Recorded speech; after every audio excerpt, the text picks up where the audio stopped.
Assalamualaikum warahmatullahi wabarakatuh. Alhamdulillah, pada kesempatan yang mulia ini bisa berjumpa lagi menyapa sahabat-sahabatku sekalian yang insya Allah dimuliakan oleh Allah Subhanahu wa Ta'ala.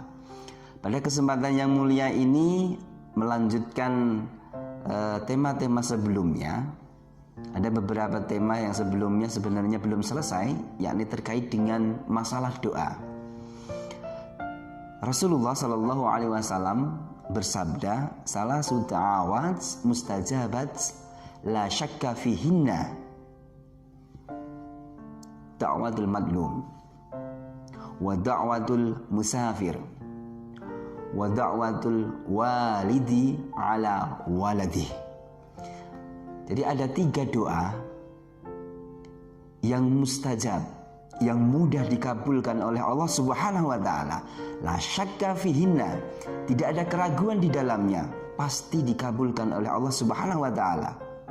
Yang pertama adalah doa orang yang terzalimi.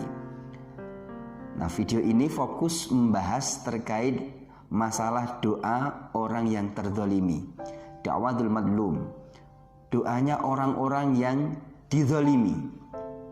Cuman di sini kita harus hati-hati karena orang dizalimi atau orang yang kena penzaliman kategorinya harus jelas. Artinya kita tidak boleh mendefinisikan penzaliman itu berdasarkan suka-sukanya kita.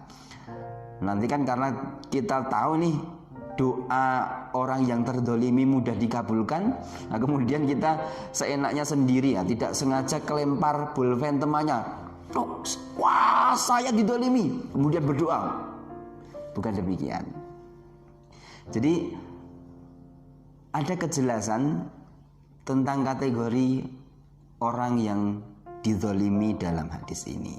Tentu saja da'watul madlum, doa orang yang terdolimi adalah benar-benar orang yang mendapatkan perlakuan zalim dari orang lain. Nah, perlakuan zalim ini harus dibenarkan secara syariat atau jelas hukumnya secara, maksud saya jelas hukumnya secara syariat bahwa orang ini telah dizalimi. Misalnya hak atas harta, hak atas kekayaan yang kita dapatkan secara halal, tanah kita yang diambil secara paksa, entah itu oleh pemerintah, ya entah itu oleh para pengusaha mungkin ya, entah itu diambil secara paksa oleh orang yang bermain dalam urusan waris yang sebenarnya itu adalah hak kita, seumpamanya hak kita, nah diambil secara paksa, ini adalah bagian dari penzaliman.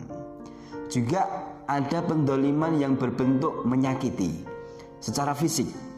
Tentu saja secara fisik, kalau ada seseorang dihajar, dipukul habis-habisan, dipedang barangkali, atau mungkin ditonjok sampai berdarah, yang di situ tidak ada hak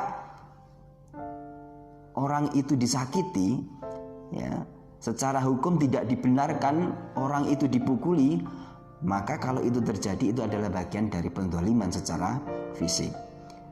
Nah, yang demikian ini kalau orang tersebut bersabar kemudian ia menengadahkan tangan, maka orang yang menzalimi harus hati-hati, karena tidak ada hijab antara dirinya dengan Allah Subhanahu wa Ta'ala dalam urusan permohonan, dalam urusan terkabulnya doa.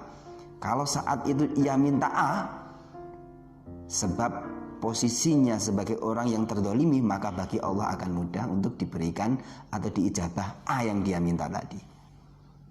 Maka kita harus mawas diri, kita harus hati-hati dalam berakhlak, hati-hati dalam bersinggungan dengan orang lain. Ya, jangan sampai tangan kita ini menjadi sebab kita mendapatkan keburukan. Jangan sampai ada penzaliman melalui lisan kita terhadap sahabat kita atau saudara kita.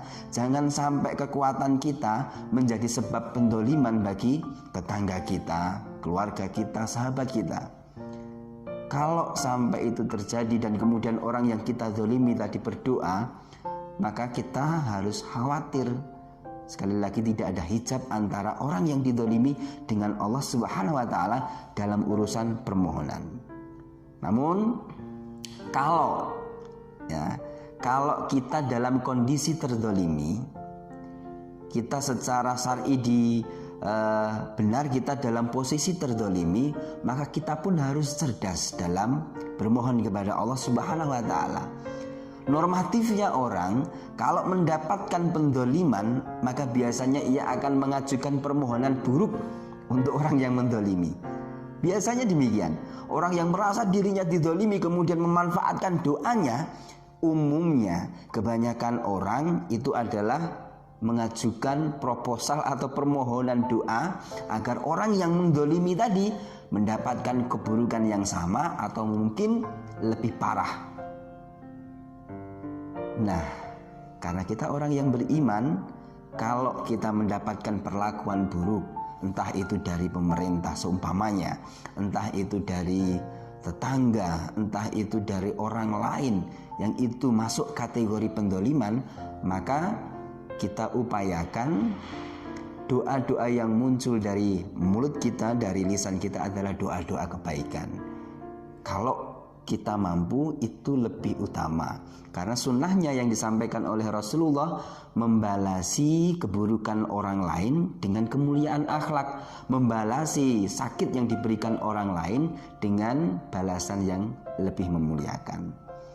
Kalau itu kita mampu, maka insya Allah kita menjadi sebaik-baiknya insan. Itu doa untuk saya pribadi dan untuk sahabatku semuanya, semoga bermanfaat. Untuk doa berikutnya di konten yang berikutnya insya Allah. Assalamualaikum warahmatullahi wabarakatuh.